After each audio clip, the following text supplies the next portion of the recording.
This weekend marks the 25th anniversary of the Rwandan genocide, when 800,000 people, mostly Tutsis and moderate Hutus, were killed.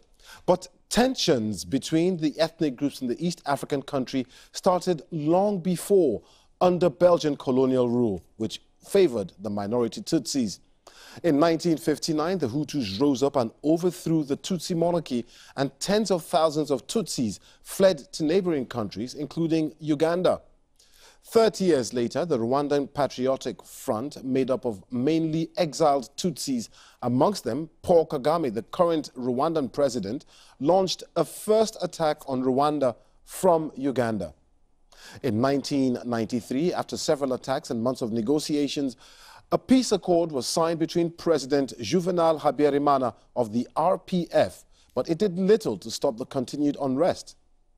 On the night of April the 6th, a year later, a plane carrying President Habyarimana and his Burundian counterpart Cyprien Ntaryamira, both Hutus, were shot down, killing everyone on board, sparking violence that many see as the catalyst of the genocide. Well, those killings left tens of thousands of children orphaned. The BBC's Ferdinand Omondi is in Kigali and has met some of them, now grown up, and trying to make sense out of their country's history.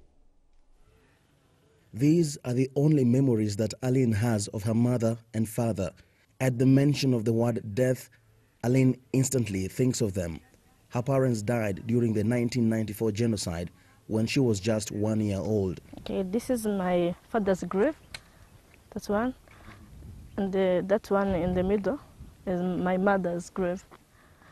The killers came at home. My parents were killed, and I'm sleeping just beside them. Have you forgiven them?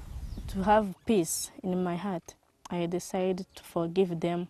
I say that when I was young, and till now. Yeah, just my mother.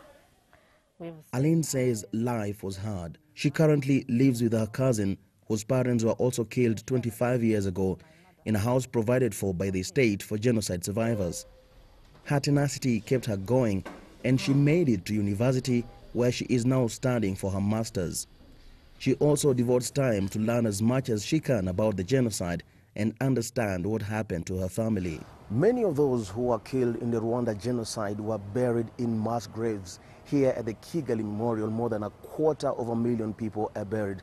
It's a place that honors the memories of the dead, but also provides crucial lessons about the past for the sake of the present and the future. The UN estimates that more than 95,000 children were orphaned and around 300,000 children were killed. Oswald doesn't know if any of his relatives are still alive.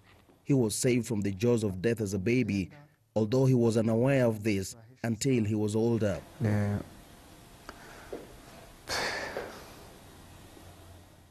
Oswald struggles to explain his past, so he offers to take us to the woman who saved his life and whom he now calls Mom. Josephine is a Hutu who risked her life to save Oswald, a Tutsi baby. I saw him under a bridge, raising his hands and trying to suckle from his mother. But she was dead, and he was covered in blood. I looked right and left to see if anyone was watching. Saving him would be dangerous for me, but I saw to save him at any cost. I thank God because even though we lived under difficult circumstances, He has taken care of us. The children of the genocide may not remember firsthand the horrors of 25 years ago, and many of them now want a future that will brighten and cover the deep, dark shadows of the past. Ferdinand Omondi, BBC News, Kigali, Rwanda.